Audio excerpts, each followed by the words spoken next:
والے ہیں۔ یہ پیغام کربلا سے امام حسین نے بھی دیا ہے کہ میرے گھر سے جب تک ہم لوگ تھے مال کی شکل میں دیا جاتا رہا، پیسے کی شکل میں دیا جاتا رہا۔ آج کربلا میں میرے پاس اگرچہ مال نہیں ہے، میرے پاس اگرچہ پیسہ نہیں ہے، مگر میرے پاس اولاد ہے، میں اولاد کو لٹا رہا ہوں۔ میرے پاس جان ہے، میں جان کو لٹا رہا ہوں۔ سبحان اللہ سبحان اللہ سبحان اللہ۔ کیونکہ یہ تربیت ہے مصطفیٰ کی، یہ لٹانے والے لوگ ہیں۔ جو چیز ہاتھ لگ جائے وہی چیز رائے خدا میں خرچ کر دے۔ اور آج اللہ نے لٹانے کا صلہ یہ دیا کہ گھر گھر میں امام حسین کی چاہنے والے ہیں، پوری دنیا میں آل رسول ہے، پوری دنیا میں محب امام حسین ہے، پوری دنیا میں ان کے نام لینے والے ہیں، کیونکہ آپ نے سر کٹایا، آپ نے جان لٹایا، آپ نے اولاد لٹایا، آپ نے گھر لٹایا، تو اللہ رب العالمین نے اپنی راہ میں خرچ کرنے کی برکتیں آپ لوگ کو یہ عطا فرمائی ہے کہ آج پوری دنیا میں آپ کے چاہنے والوں کو پیدا فرما دیا۔ تو ہمیں اور آپ کو آج یہ درس لینا ہے کہ راہ خدا میں خرچ کرنے والے بن جائیں، راہ خدا میں لٹانے والے بن جائیں، انشاءاللہ الرحمن یہاں بھی ملے گا وہاں بھی ملے گا۔ سبحان اللہ سبحان اللہ۔ یہ میں نے تمہید اس لیے باندھی تاکہ ہمیں اندازہ لگے کہ جب ماں کی یہ شان ہے، باپ کی یہ شان ہے، تو جب ماں اور باپ ایسے ہوں گے تو بیٹا امام حسین بن کے پیدا ہوگا، بیٹا سلطان کربلا بن کے پیدا ہوگا، بیٹا تاجدار کربلا بن کے پیدا ہوگا۔ یہی وجہ ہے کہ امام عالی مقام رضی اللہ تعالیٰ عنہ کو میرے آقا علیہ السلام جب کندھے پر بٹھاتے تھے تو لوگوں سے کہتے تھے، لوگوں میں کندھے پر اس لیے نہیں بٹھا رہا ہوں کہ خالی ان کی دل جوئی ہو جائے، خالی دل لگی ہو جائے، خالی انجوائے ہو جائے، نہیں، بلکہ ان کو کندھے پر بٹھا کر کے میں ان کو ٹریننگ دے رہا ہوں، ان کی تربیت دے رہا ہوں کہ کل اگر یہ کاندھا میسر نہ ہو، کل اگر یہ گود میسر نہ ہو اور تمہیں نیزے پہ اٹھنا پڑے، چاہے وہ تمہارا سر اٹھ جائے، چاہے تمہارا جسم اٹھ جائے، تو اس سے گھبرانا نہیں ہے۔ اللہ کے رسول نے پہلے سے یہ تربیت عطا فرمائی۔ سبحان اللہ۔ آپ کی ٹریننگ کی گئی تھی، آپ کو تربیت دی گئی تھی تاکہ کسی بھی موڑ پر آپ کے پیر میں لغزش نہ آئے۔ میں نے بارہا بیان کیا کہ آپ کی پیدائش کے ساتھ ساتھ آپ کی شہادت کی خبر مشہور ہو گئی، لیکن کبھی کسی نے شکوہ نہیں کیا، کسی نے کوئی شکایت نہیں کی، نہ کوئی گھبرا رہا ہے، نہ کوئی پریشان ہو رہا ہے، نہ کوئی اللہ کی بارگاہ میں مصیبت کے ٹلنے کی دعا کر رہا ہے۔ یہ کیا ہے؟ یہ تربیت ہے، یہ ذہن ہے، یہ تصور ہے کہ اگر اسلام کی بقا کے لیے، اسلام کی ترقی کے لیے، اسلام کے فروغ کے لیے ہمیں جو بھی میسر آئے اللہ کی راہ میں دینا پڑے گا، مجھ سے پیچھے نہ ہٹنا۔ سبحان اللہ۔ ہماری زندگی کا مقصد یہی ہے، ہماری زندگی کی اصل حقیقت یہی ہے، انا للہ و انا الیہ راجعون، ہم اللہ ہی کے لیے ہیں اور اسی کی طرف پلٹ کے جانا ہے۔ سبحان اللہ۔ کیا وجہ ہے کہ جب ہم سنتے ہیں فلاں کا انتقال ہو گیا تو ہم یہی تو پڑھتے ہیں؟ اس کا مطلب کیا ہے کہ ہم خود اس بات کا اقرار کرتے ہیں، انا للہ و انا الیہ راجعون، کہ ہم بھی اللہ کے لیے ہیں اور اسی کی طرف پلٹ کے جانا ہے۔ تو اس کا مطلب کیا ہوا دوستو؟ اس کا مطلب یہ ہے کہ زندگی کا اصل مقصد یہی ہے کہ اللہ کو راضی کیا جائے، اللہ کی بندگی کی جائے، اللہ کی اطاعت کی جائے، اللہ کے حکام کی پابندی کی جائے، تاکہ جب دنیا سے جانے کا وقت آئے تو حقیقی معنوں میں یہی تصور لوگوں کے لیے ہو کہ ہم اللہ ہی کے لیے ہیں اور اللہ کی طرف جا رہے ہیں۔ لیکن آج ہم آ کر کے بھول گئے ہیں کہ ہمیں خدا کے لیے جانا ہے، ہمیں پلٹ کے جانا ہے، ہمیں دوبارہ جانا ہے، اس کی طرف کوئی بات بھی نہیں کرتا۔ اگر موت کی بات کی جائے لوگ کہتے ہیں یار ہٹنا ہو، تو سب کو معلوم ہے کہ مرنا ہے، لیکن میرے بھائی مرنے کے لیے تیاری کیا کی آپ نے؟ اپنے اعمال کو سنوارا کیسے آپ نے؟ اللہ کی بارگاہ میں حاضری دینی ہے کیسے آپ کو؟ ان تمام باتوں کی فکر ہمیں یہیں پر کرنی ہے۔ یہ دنیا کھیتی ہے، یہیں پر اس کا بیج بونا ہے۔ جب اس کی تیاری یہاں پہ کر لیں گے تو انشاءاللہ وہاں ہمارے لیے آسانی فراہم ہو جائے۔ سبحان اللہ سبحان اللہ۔ امام علی مقام رضی اللہ تعالیٰ عنہ، آپ کی والدہ محترمہ سیدہ طیبہ طاہرہ سلام اللہ علیہ کا آپ نے دیکھا کہ کتنی سخی ہے۔ اس کے بعد آپ یہ بھی دیکھیں کہ ایک وقت ایسا بھی آیا کہ جب آپ کا آخری وقت تھا تو مصطفیٰ جان رحمت صلی اللہ تعالیٰ علیہ وسلم کو اطلاع دی گئی کہ فاطمہ بیمار ہے، سخت علیل ہیں پریشان ہیں. میرے آقا کریم صلی اللہ تعالی علیہ وسلم جیسے ہی یہ خبر سنے ایک صحابی کو لے کر کے آ کے دروازے پہ دستک دینا. دستک دینے کے بعد ہونا کیا چاہیے تھا؟ فوراً دروازہ کھل جاتا. جیسے ہمارے وہاں حال یہ ہے کہ اگر دن میں مرد لوگ کام کرنے چلے جائیں, گھر میں صرف عورتیں ہوں, تو کوئی بھی اجنبی آتا ہے دروازہ کھٹکھٹاتا ہے, فوراً ہماری مائیں بہنیں دھڑلے سے دروازہ کھول دیتی ہیں. حالانکہ اسلام نے سختی سے منع کیا ہے, سختی سے منع کیا ہے, اور اس میں ہمارا ہی فائدہ ہے. بھائی اجنبی آنے والا کون ہے کیا معلوم, کس نیت سے آیا ہے کیا معلوم, کس ارادے سے آیا ہے کیا معلوم. تو ہمیں اور آپ کو چاہیے کہ اپنی ماں اور بہنوں کی تربیت کریں کہ پہلے اندر سے پوچھ لیا جائے کون ہے, کس لیے آپ آئے ہیں, کیا غرض ہے, کس سے ملنا ہے. اگر وہ آدمی شناسا لگ رہا ہے کہ ہاں میں اس کو جانتی ہوں, آواز پہچانتی ہوں, یہ فلاں بھائی ہیں, یہ فلاں چچا ہے, یا یہ محلے کے ہیں, جب یقین ہو جائے تب دروازہ کھولنے کا حکم ہے, ورنہ دروازہ نہیں کھول سکتے. اس میں ہماری ماں بہنوں کی آبرو کی حفاظت ہے. یہ اسلام نے قانون دیا ہے, سیدہ فاطمہ نے قانون دیا ہے. واقعہ کربلا کیا ہے میرے بھائی, میں بار بار کہتا ہوں صرف جنگ کا نام نہیں واقعہ کربلا.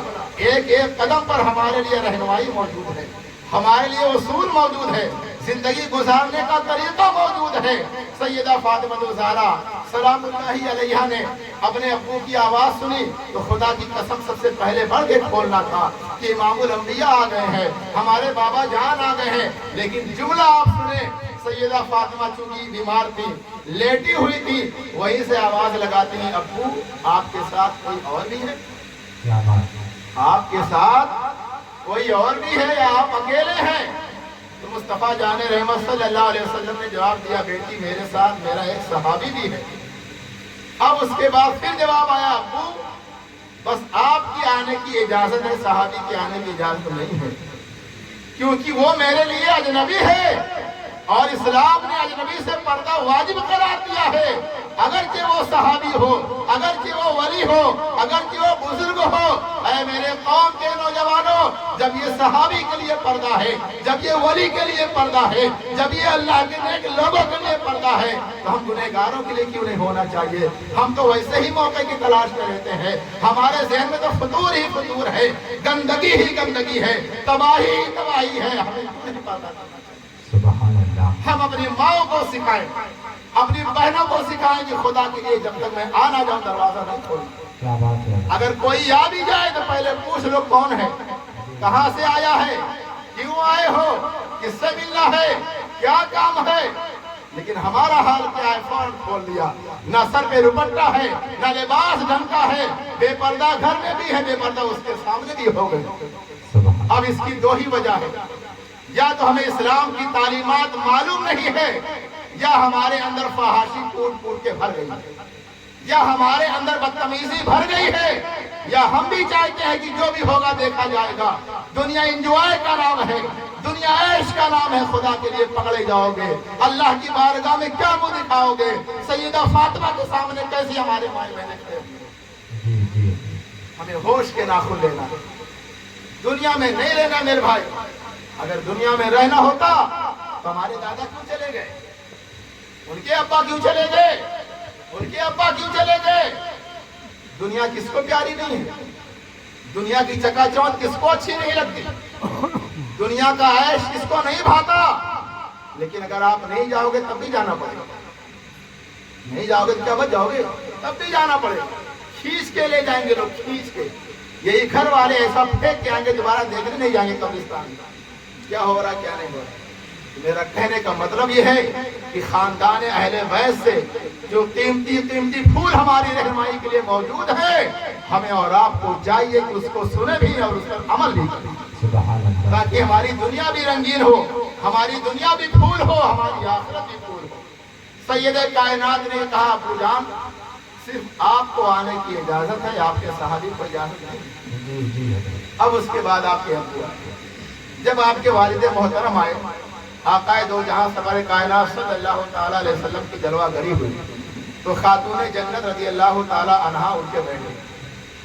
اٹھ کے بیٹھنے کے بعد عرض کرتی ہے, ابو جان میں نے آپ کے صحابی کو اس لیے منع کیا کیونکہ آپ سب کچھ جانتے ہیں، بس ایک ہی چادر میرے پاس ہے، اگر اس کو صحیح سے اوڑھ لوں تو سر میرا کھلا رہے گا، اور سر پہ اگر لگا لوں تو میرا پاؤں کھل جائے گا۔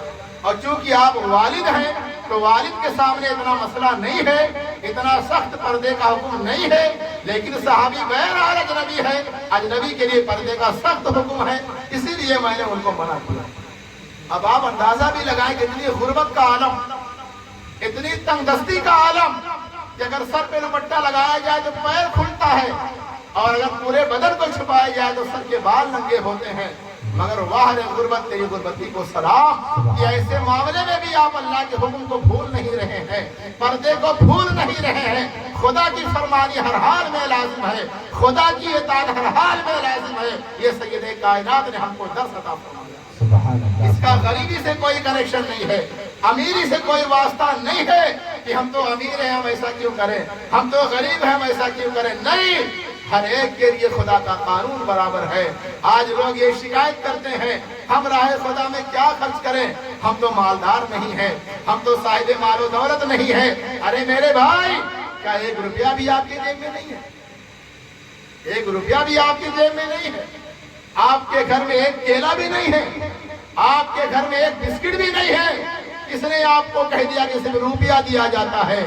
اگر آپ غریب ہیں، آپ کے گھر میں 1 بسکٹ ہے تو بسکٹ بھی راہ خدا میں خیرات کیا جاتا ہے۔ سبحان اللہ، سبحان اللہ۔ 1 کیلا ہے تو اچھی نیت سے کیلا بھی راہ خدا میں خیرات کیا جاتا ہے، اور اللہ وہی ثواب عطا فرمائے گا جو مالداروں کو دیتا ہے۔ ایسا نہیں ہے کہ غریب کرے گا تو کم ملے گا، مالدار کرے گا تو زیادہ ملے گا۔ اللہ ہمارے دلوں کو دیکھتا ہے، اللہ ہماری نیتوں کو دیکھتا ہے، اس میں کوئی قید نہیں ہے، کوئی پابندی نہیں ہے کہ جو مالدار کرے تو غریب نہ کرے، غریب کرے تو مالدار نہ کرے۔ اسلام میں یہ سب فرق نہیں ہے۔ تو سید کائنات رضوان رضی اللہ تعالی عنہ نے کہا کہ چونکہ ہمارے پاس چادر نہیں ہے اسی لیے ہم جو ہے ان کو منع کرتے آنے سے۔ اب آپ اندازہ تو لگائیں، ہماری مائیں اور بہنیں غور تو کریں کہ ہم اس پر کب عمل کریں گے۔ آدھی سے زیادہ زندگی ختم ہو گئی، کب عمل کریں گے؟ آخر کس دنیا کا اور انتظار ہے؟ کون سی زندگی ملنے کا دوبارہ انتظار ہے میرے بھائی؟ آپ انہی کے بارے میں سنا ہوگا آپ نے، سیدہ کائنات سلام اللہ علیہا، ان کے جب انتقال کا وقت آیا، ہمارا اور حال کیا ہے کہ ملک الموت آتے ہیں اور وہ نکال کے چل دیتے ہیں، نہ کوئی سوال، نہ کوئی جواب، نہ کوئی پرمیشن، کچھ نہیں، حکم خدا ہو گیا، روح نکال کے چلے گئے۔ یہی ہے نا؟ لیکن خاتون جنت کا مقام آپ دیکھیں، خاتون جنت کی عظمت کو آپ سلام کریں کہ جب آپ کے انتقال کی باری آتی ہے تو ملک الموت اللہ کی بارگاہ میں عرض کرتا ہے، مولا خاتون جنت کی باری ہے، لسٹ کے حساب سے، فہرست کے حساب سے خاتون جنت کا وقت ہو گیا ہے، ان کی روح کو نکالنا ہے، مولا جاؤں کی نہ جاؤں؟ بات سمجھ آ رہی ہے؟ وہاں اجازت لی جا رہی ہے کہ مولا جاؤں کہ نہ جاؤں، جبکہ قرآن کیا کہتا ہے، وَلَنْ يُؤَخِّرَ اللَّهُ نَفْسًا إِذَا جَاءَ أَجَلُهَا، جب موت کا وقت آ گیا تو نہ 1 سیکنڈ بعد ہو سکتا ہے، نہ 1 سیکنڈ پہلے ہو سکتا ہے۔ سبحان اللہ۔ لیکن وہاں خدا سے مکالمہ ہو رہا ہے، وہاں خدا سے پرمیشن لی جا رہی ہے کہ سید کائنات کی باری ہے، مولا اجازت ہے کہ نہیں ہے؟ اللہ رب العالمین نے اجازت منسوخ کر دی، اجازت کو چھین لیا کہ اجازت نہیں ہے، کیونکہ خاتون جنت نے اللہ کی بارگاہ میں دعا کی تھی، مولا جس طریقے سے میری پوری زندگی میں میرے سر کے بال کو، میرے پیر کے ناخن کو کسی اجنبی نے نہیں دیکھا ہے، تو میری یہ تمنا ہے موت نکالنے والا فرشتہ بھی میرے پاس نہیں آنا چاہیے تاکہ وہ مرتے مرتے مجھ کو دیکھ نہ لے۔ تو اللہ نے سید کائنات کی دعا کو شرف قبولیت عطا فرمایا، اور اللہ رب العالمین نے خود اپنی شان کے مطابق آپ کی روح کو قبض فرمایا۔ آپ قربان جائیے سیدہ کائنات کے ساتھ۔ آج ہمارا حال کیا ہے؟ آج کیا نہیں ہے؟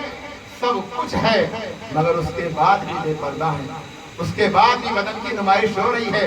میں نے اس سے قبل بیان میں کہا تھا کہ آج ہمارا جو نقاب ہے ہماری ماں اور بہنوں کا، اس نقاب کو ایک اور نقاب کی ضرورت ہے۔ جی حضرت، یہ صرف ہنسنے کی بات نہیں ہے، اگر ہم واقعی میں اسلام کے فالوور ہیں اسلام کے سچے وفادار ہیں، اسلام پہ چلنے والے ہیں، ہمیں اسلام پہ چلنا پڑے گا، اسلام کی ماننا پڑے گا، اللہ کے حکم کے مطابق زندگی بسر کرنی ہوگی۔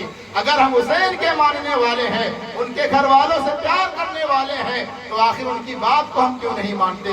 ان کی زندگی کو دیکھ کر کے اپنی زندگی بدلتے کیوں نہیں ہے؟ ہمیں اور آپ کو چاہیے کہ ایک ایک جو درس مل رہا ہے، ہمیں اس پہ پابندی سے عمل کی ضرورت ہے، اور اس پہ چلنے کی ضرورت ہے۔ امام عالی مقام رضی اللہ تعالیٰ عنہ نے آخر میں اپنی بات کو ختم کرتا ہوں۔ امام عالی مقام رضی اللہ تعالیٰ عنہ کا گھرانہ بے مثال ہے، بے اجازت جن کے گھر جبریل بھی آتے نہیں، بے اجازت جن کے گھر جبریل بھی آتے نہیں، قدر والے جانتے ہیں قدر و شان اہل بیت۔ سبحان اللہ، یہ اللہ نے آپ کو مقام عطا فرمایا ہے، اللہ نے آپ کے گھر والوں کو شان عطا فرمائی ہے۔ اور میں نے جس آیت کریمہ کی تلاوت کی ہے کہ اللہ کی بارگاہ میں، راہ خدا میں اپنی محبوب چیز کو قربان کرو تو اللہ محبوب بھی بناتا ہے، اللہ ملٹی پلائی کر کے واپس بھی کرتا ہے، اللہ برکتیں بھی ڈالتا ہے۔ اور اس چیز کو واقعہ کربلا نے امام حسین نے ثابت کر کے دکھایا کہ میں اللہ کے فرمان پہ عمل کر رہا ہوں، قرآن کی آیت پہ عمل کر کے دکھا رہا ہوں۔ ہم تو قرآن پڑھتے ہیں، قرآن سنتے ہیں، مگر واقعہ کربلا میں امام حسین نے ایک ایک آیت کو پڑھ کے بھی سنایا اور اس پر عمل کر کے بھی دکھایا، اس کی تفسیر بن کر کے دکھایا کہ آج راہ خدا میں لٹانے کی باری ہے، اور اللہ کا وعدہ ہے کہ وہ برکت دے گا، تو میں جان بھی لٹا رہا ہوں، اولاد بھی لٹا رہا ہوں، گھر کو بھی لٹا رہا ہوں، اور الحمدللہ اللہ نے ایسی برکت دی ہے، ایسی برکت دی ہے کہ آج پوری دنیا حسین کا نام لینے پہ مجبور ہے۔ آج روضہ امام حسین پوری دنیا میں چمک رہا ہے، پوری دنیا میں چمک رہا ہے۔ جہاں پر ظالموں نے آپ کو قتل کیا تھا، ظالموں کا نام و نشان باقی نہیں ہے، مگر امام حسین کا روضہ آج بھی چمک رہا ہے۔ یہ مثال ہے زندگی کی، یہ مثال ہے زندہ ہونے کی۔ امام حسین نے ہمیں آئین دیا، امام حسین نے ہمیں دستور دیا، امام حسین نے ہمیں زندگی گزارنے کا طریقہ بتایا ہے کہ ہم اللہ ہی کے لیے ہیں، اللہ ہی کی طرف جانا ہے۔ ہمارا مطلب یہ ہے، ہمارا مقصد یہ ہونا چاہیے کہ جب ہم خدا ہی کے لیے ہیں تو اس کے لیے تیاری بھی کرنا ہے، اس کے سامنے پیش بھی ہونا ہے، اس لائق بھی اپنے آپ کو بنانا ہے کہ خدا کی بارگاہ میں جب کھڑے ہوں تو شرمندگی نہ ہونا پڑے، افسوس نہ کرنا پڑے، اللہ ایسا نہ ہو کہ ناراض ہو جائے۔ امام عالی مقام رضی اللہ تعالیٰ عنہ نے جاتے جاتے ایک اور پیغام دیا ہے، آپ نے سنا ہوگا، واقعہ مشہور ہے، مگر میں پوائنٹ آپ کو دینا چاہتا ہوں۔ امام عالی مقام رضی اللہ تعالیٰ عنہ کو سارا معاملہ ختم ہونے کے بعد جب ظالموں نے آپ کے سر انور کو نیزے پہ اٹھایا تھا تو دنیا کو یاد ہے، تاریخ میں یہ بات رقم ہے، موجود ہے کہ امام حسین رضی اللہ تعالیٰ عنہ نے اپنے جسم نہ ہونے کے بعد بھی قرآن کی تلاوت کی ہے، قرآن کی تلاوت کر کے دنیا والوں کو سکھایا ہے کہ قرآن ہماری زندگی کا مقصد ہے۔ اللہ چاہتا ہے کہ بندہ مسلمان اگر ہو تو قرآن کی تلاوت کرے، قرآن پڑھنے والا ہو جائے، ورنہ امام حسین تو پوری زندگی تلاوت کرنے والے تھے، ان کے گھر میں قرآن نازل ہوا ہے، انہوں نے تفسیر بن کر کے دنیا کو دکھایا ہے، مگر واہ رے امام حسین، تمہاری عظمتوں کو سلام، تمہاری قربانیوں کو سلام۔ آج جسم کا پتہ نہیں ہے، ہاتھ کا پتہ نہیں ہے، پیر کا پتہ نہیں ہے، مگر سر انور سے قرآن کی تلاوت کی آواز آ رہی ہے۔ سورہ کہف میں وہ آیت کریمہ موجود ہے، ام حسبت ان اصحاب الکہف والرقیم کانوا من آیاتنا عجبا۔ پوری دنیا کے لوگ جو بھی اس وقت موجود تھے وہاں پر، سارے لوگوں نے اپنے کان کو لگا کے سنا ہے کہ امام حسین کا سر انور آج بھی اپنی زبان مبارک سے اللہ کے کلام کی تلاوت کرتا ہے۔ سبحان اللہ، سبحان اللہ۔ یہ کھیل نہیں ہے، یہ تماشا نہیں ہے، یہ عیاشی نہیں ہے میرے بھائی، یہ حقیقت ہے جس کو پوری دنیا مل کر کے بھی انکار کرتی ہے۔ یہ ایک مقصد ہے، یہ ایک راستہ دے کر کے جا رہے امام حسین، ایک دستور دے کے جا رہے امام حسین کہ قرآن کو پکڑو گمراہ نہیں ہوگے، اہل بیت کو پکڑو گمراہ نہیں ہوگے۔ اور یہی بات علامہ اقبال نے بھی سکھائی ہے کہ اپنی نسلوں کو کم سے کم 3 چیز سکھا کے دنیا سے جاؤ۔ قرآن سے محبت کرنا سکھاؤ، اہل بیت سے محبت کرنا سکھاؤ، اور مصطفیٰ جان رحمت پر کثرت سے درود پڑھنے والا بنا دو۔ یہ 3 چیز اگر ہم دنیا میں کر لیتے ہیں اور اپنی اولاد میں ٹرانسفر کر دیتے ہیں، خدا کی قسم ہم بھی کامیاب، ہماری اولاد بھی کامیاب.